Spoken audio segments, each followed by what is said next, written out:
I don't know how to describe it other than like a demon type of sound. But it's silhouetted, hulking, every bit of 5.5 feet wide, 13 to 14 foot tall, pitch black. The one thing that ran through my mind when I had this encounter was I don't have a big enough gun. Your host, two-time witness and field researcher for more than 40 years, William Jevning. Welcome to Creek Devil. I'm speaking with Mark today. Mark, how are you, my friend? Good, Will. Well, I guess you've got a little bit to tell us, so let's go ahead and start with the beginning. When did, your encounters with Sasquatches begin? My very first one was while hunting deer here in Utah. I live in Utah now. I'm originally from Virginia, but my mom wound up settling out here. Her and my dad split up. But anyway, my stepdad and his brother and a friend of mine from school here, if you have a note, you can go hunting during the deer hunting season for a week with your folks. And I was able to take a friend, and we went. And I don't know if you're familiar with the topography of Utah or not, but we've got tons of national parks and forests. And I think about where I live right here. I live right by Mount Timpanogos, so I'm at about 13,000 feet above sea level, just at my home. So there's plenty of it's like Colorado, just exactly like Colorado, pretty thickly forested with pines and quaking aspens, we call them here anyway. Mm-hmm. Or aspens, I guess they're called anywhere else. But we were hunting up a place called Fairview Canyon, and it's in southern Utah. It's probably about 100 miles from where I live now, one way. And up on the top of this, it's up Fairview Canyon, I call them little lakes, because they're bigger than ponds, and it's surrounded by pine tree forests, and then the outskirts of that are quaking aspens, and there was a draw going up from one of these lakes. My stepdad and his brother said to wait about an hour and a half, and then wanted me and my friend John to come up the right side, making as much noise as we could, chucking some rocks down in the center, and just being noisy and obnoxious to drive deer towards them who were waiting at the top of the draw, and they weren't going to fire over towards the right at all if there were any deer. That was the plan. And we were in a soft top Jeep, so it didn't lock or nothing in the doors. So they headed up. I had a .22 pistol long rifle on my side and a knife, which I gave my friend because he didn't have anything, and I don't know, just to make him feel better. And we started up talking, and I think I noticed it before John, but I swore I heard something above us. Now it's October's deer hunting season here, and most of the foliage is on the ground or dead or dying about that time, even a little bit of snow at that elevation. But it's still really hard to see 10, 15 feet past the trees. They're still so thick. And I literally thought it was my dad and my uncle messing with us at first. And I asked my friend John, did you hear that? And he said, hear what? And we just continued on. And I want to guess about maybe we made it halfway up the draw, and we both heard it this time, and we stopped. And I said, I know you heard that. And John said, yeah, I heard that. And I said, hey, we know you're up there. I started hollering up there. I literally thought it was them trying to scare us. And nothing was said. But some pine cones started being thrown at us, and even little rocks, smaller rocks. And they got about when I noticed them the most, is I'd say maybe baseball size. They were smacking through some limbs. Mm-hmm. And then they bounced down. Nothing came near us or hit us, but stuff was being chucked at us. And I'm still thinking it's them at this point. And I'm like, knock it off. You're not scaring us. It's not funny at all. And we're trying to walk some more, and I can hear this pacing, but the pacing us is way heavier than us. I can almost feel it through the ground. A little bit of, I don't know what you want, womp sounds. Sure. But I couldn't see anything yet. And about that time, I swear it sounded almost like helicopter blades. I'd guess it was a waterlogged, broken chunk of a tree, probably about 13 inches around, maybe about 4 feet long, went flying over our heads, breaking bigger limbs and stuff and crashing down. And John looked at me and he goes, "What do you want to do?" And I said, "Let's get the hell out of here." So we ran to the bottom of the draw and then started zigzagging back and forth. There was a little creek running down that, back towards the Jeep, and I could hear something chasing us.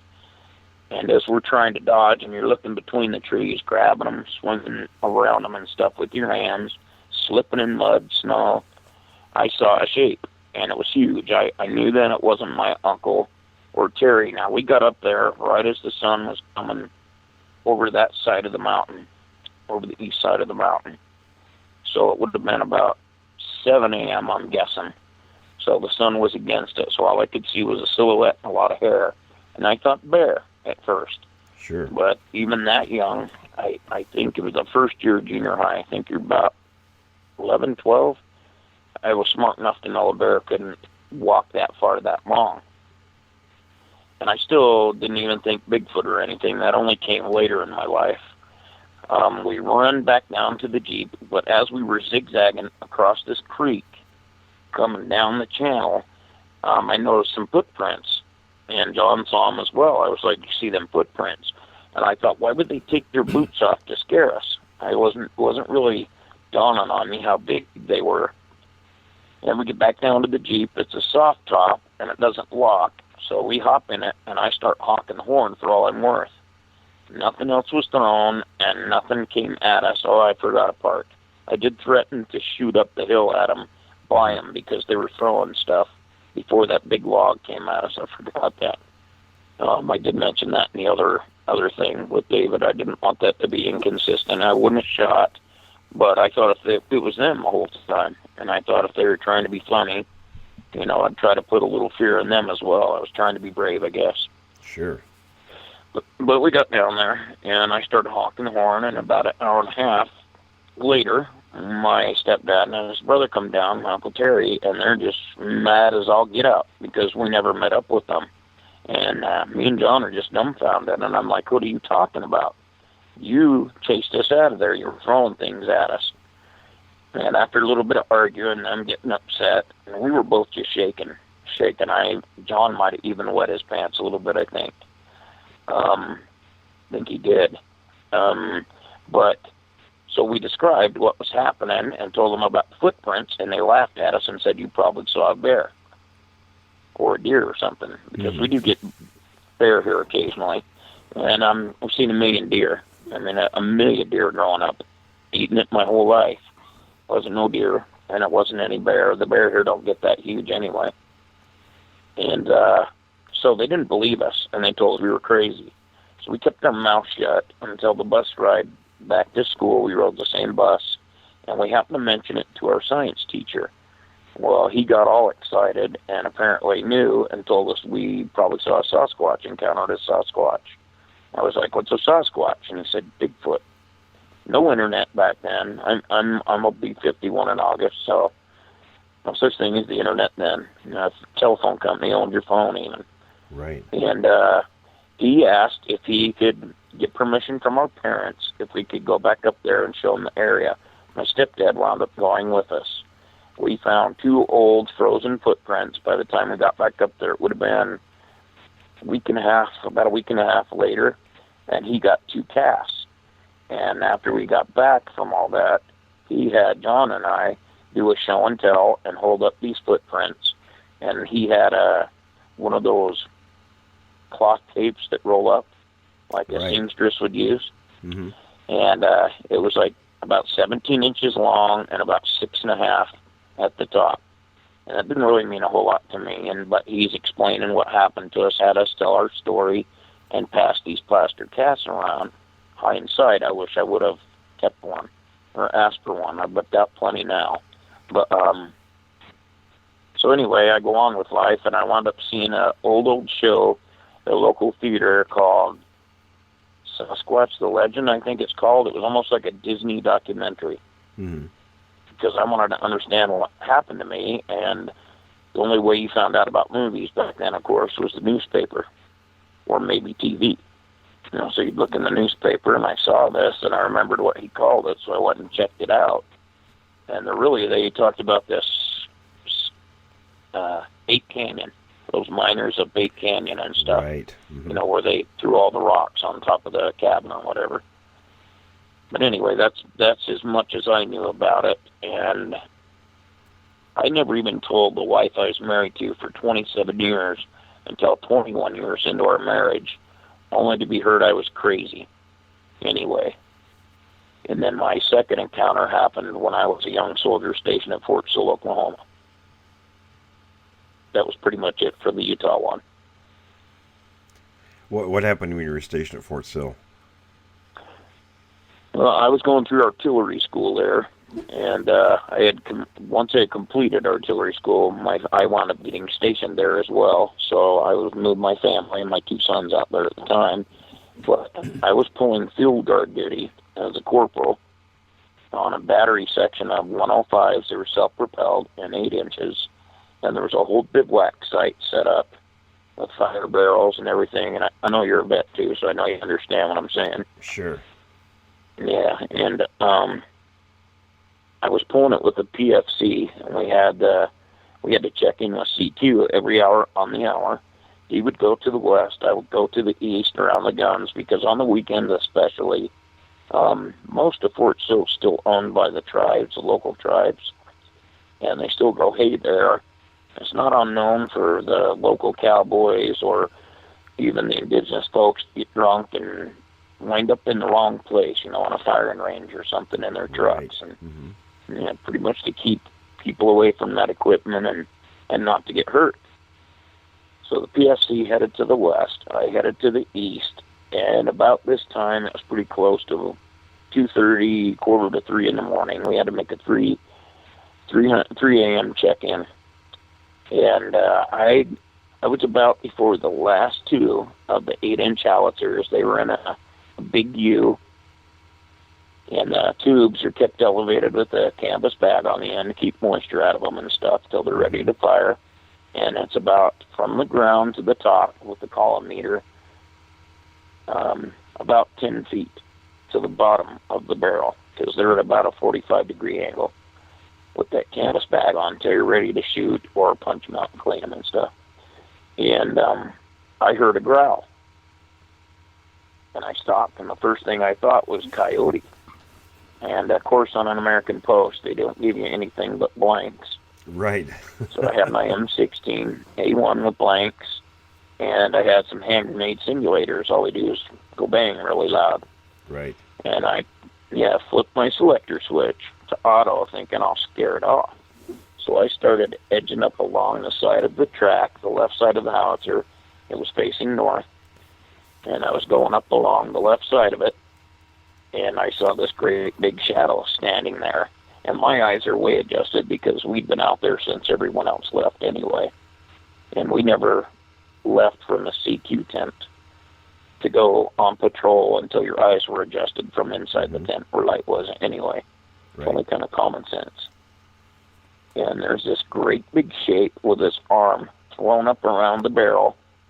Now, it wasn't anything like what I saw in Utah wide-wise, but the next day I measured with the column meter, and its head was about 2 feet shy of the very end of the barrel, and it was facing me, so it was facing approximately south with its right arm hooked up around the barrel, and it growled even deeper, so low, how do I put it? It was so low that I felt my chest vibrate, and literally the ejector port on my M16 was vibrating as well. Humming. Wow. Yeah, if you will. Now that freaked me out. That brought like a flashback of when I was younger. I could see the hair silhouetted. It was pretty bright. I don't think it was a full moon, but it was pretty bright. Pretty clear sky. No mountains or trees. Oklahoma's pretty flat. At least where I was anyway. Scrub oak, stuff like that. But the firing ranges out in front of the guns was clear for miles. And I started to back up, and everything is going through my head. And I literally started talking to it. I was like, please don't hurt me. I just want to go back to my tent. Please don't hurt me. And I kept backing up, and I almost thought there was a second one because I backed into something, and I thought I was going to die. All this is happening in a millisecond, but it seems like forever. And I backed into a fire barrel and heard this bong, but my head's thinking it's one of them, and it's going to, I don't know, tear me limb from limb. And I'm thinking, do I fire off the rounds?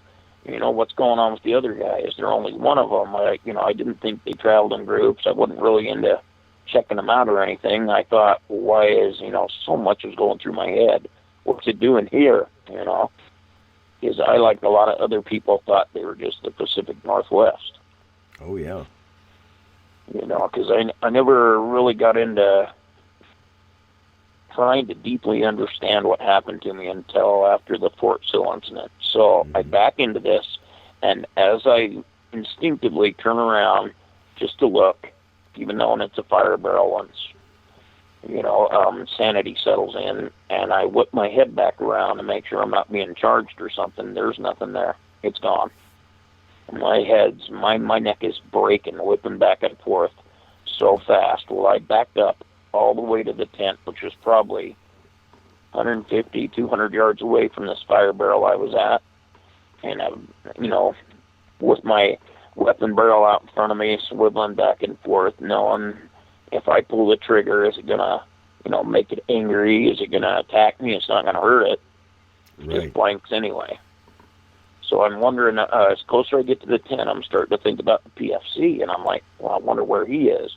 I flip open the flap, and he's not in there.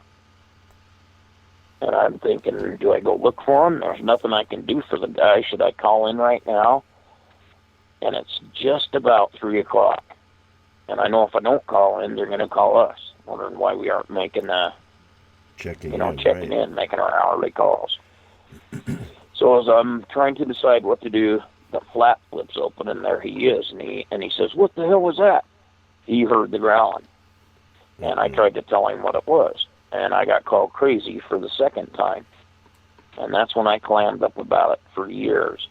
But, through that first marriage.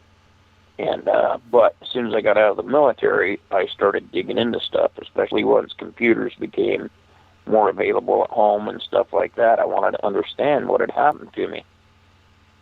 And I've got a couple of areas that I've been researching here in Utah, as a matter of fact, for about over 25 years now.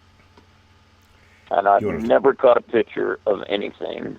Don't seem to like cameras, but I've left some digital audio recorders. David was going to help me release some of this and help set up a site, because I got to admit, I'm pretty computer illiterate.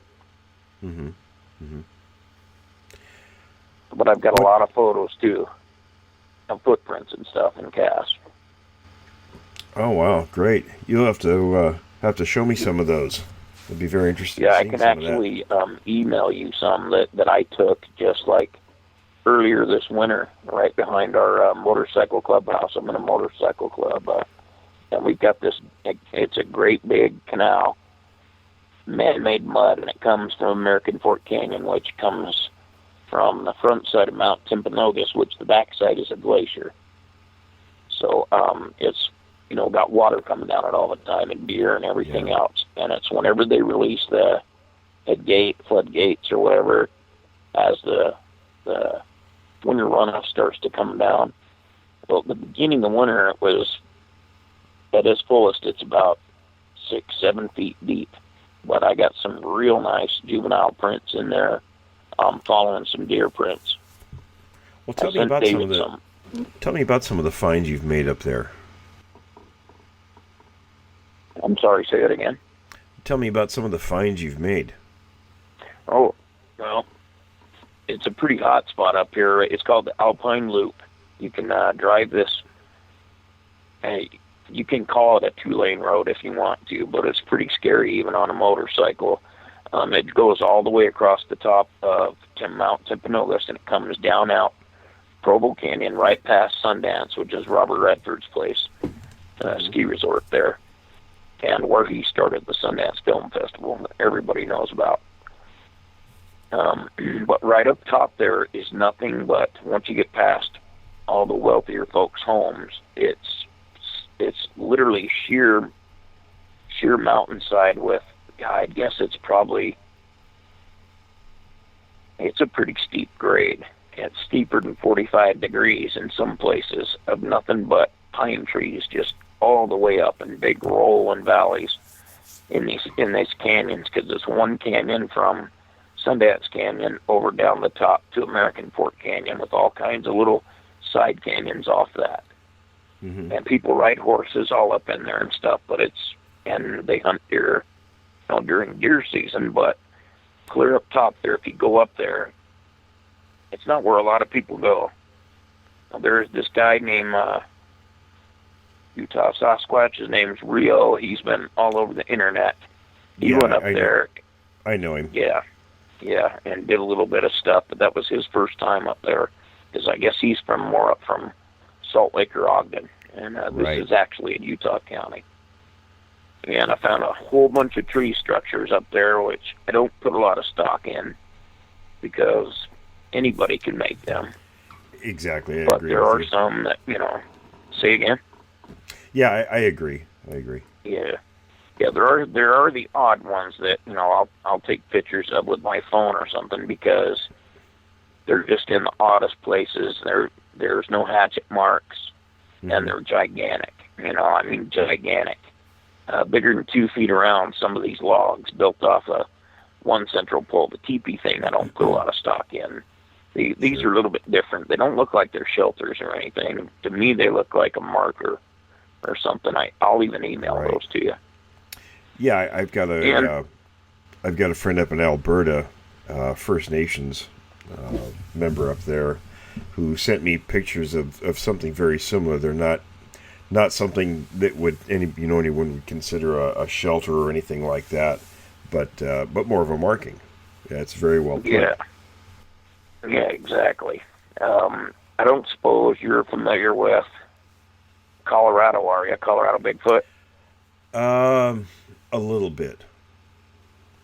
That's this guy. He gets into the deep, gigantic, huge trees, and even in the snow on snowshoes. And I suggest you take a look at that. Well, I'm interested in your take on that, because this guy has come across some of the most fantastic markings I've ever seen in my life, from Oklahoma to Utah. There's no way men did it. No way men did it. Yeah. And it's pretty amazing. And I subscribe to his channel and I watch it. I'm pretty reserved about it, but anyway, I totally believe they are a apex ambush predator. Mm-hmm. Blinds is what I think they almost kind of would make. Right. I can see areas tamped down and stuff where they'll even be. I've got pictures of that as well, where there's little outlines of their feet and stuff above game trails and stuff. Right. Because to me, if they're that big, they're going to expend as little energy as they can for the maximum benefit. Exactly. Yeah, that's what I figured out a number of years ago here in Northern California too. Yeah, I don't really go for any of that. What do they call it? Woo. Right. Yeah, I don't believe they come from spaceships or nothing like that. Now, what growled at me was flesh and blood. Well, very interesting, Mark. Fascinating stuff. But yeah, there's a lot of trackways up there. There's actually 2 main family groups that I've been watching for a while. One is in Sanpete County, up by where we were hunting, where my first encounter was. And I'm trying to find out. I have no way of knowing if I don't know how long they live. Do you? Nobody knows for sure. If I were to guess, I'd say probably, in the range of anywhere between 50 and 70 years. They're not really any different than us, then. Probably not a huge amount. I mean, it really depends on a lot of factors, but, gorillas are like that too, chimps.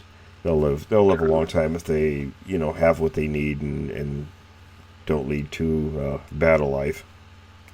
Yeah, like that one in Oklahoma. It was a whole lot leaner. Didn't seem to be as fat, beefed up, as muscular. It was definitely muscular, but more like a basketball player versus bulked up.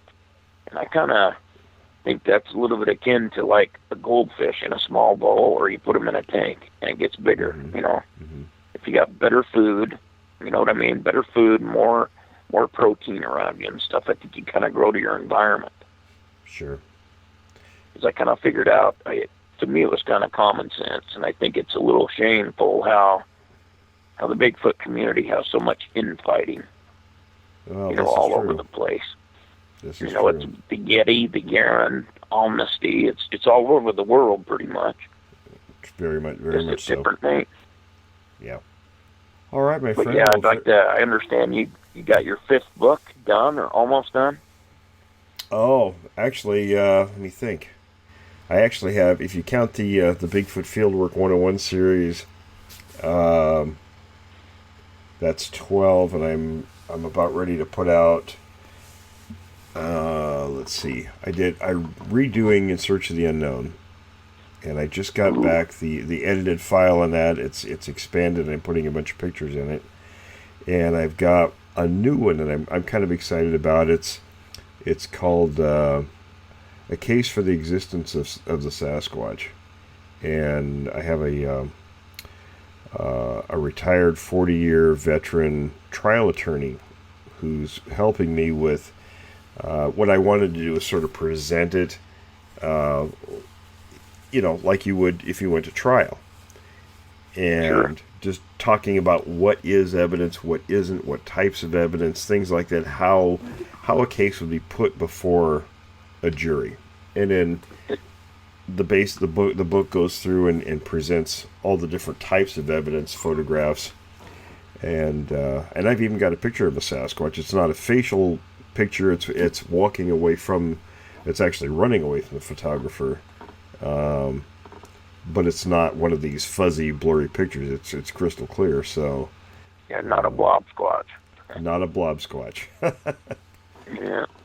Yeah, isn't that funny how your testimony in court can cost somebody their life, but when it comes to this subject, it holds no ground at all. We watch the show Dateline quite often, and it always amazes me how little evidence or kinds of evidence are actually, enough to convict people, and where they, their whole lives are gone. And I'm thinking we've got so much material on this subject, and that's what made me think of doing the book this way. So it'll be a fun project, and it should be interesting once it's finished. Yeah, that's really clever, actually. I like that idea. I'll definitely send you a copy when I get them completed. Awesome. Yeah, I actually have the 101. In fact, if you've got any pictures you'd be willing to, lend to the project, I would certainly appreciate that. Yeah, absolutely. Yeah, I'll shoot you off a bunch tomorrow. I'll email And of course, you'll be totally credited with all that. So. No, I don't care about any of that. That's nice, but you know what? I'm at the age where, I just don't care who believes me or not. Oh, I'm the same way. It can't be unseen. Exactly, and I think all of us that have had an encounter with these things, it's exactly the same. You don't really give a damn what anybody else thinks, because if it's you've either seen one or you haven't. That's right. And it's two totally different mindsets, in my view. Yep. And to me, there's no better evidence than a personal experience. Exactly. I mean, it just isn't. Exactly. I've been.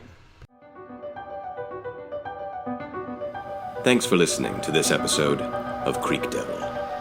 If you or anyone you know has had an encounter with these creatures, please contact us at williamjevning@yahoo.com. That's William, Jevning, @yahoo.com. All communication is confidential. Join us for another program next week. And until then, keep your eyes open out there.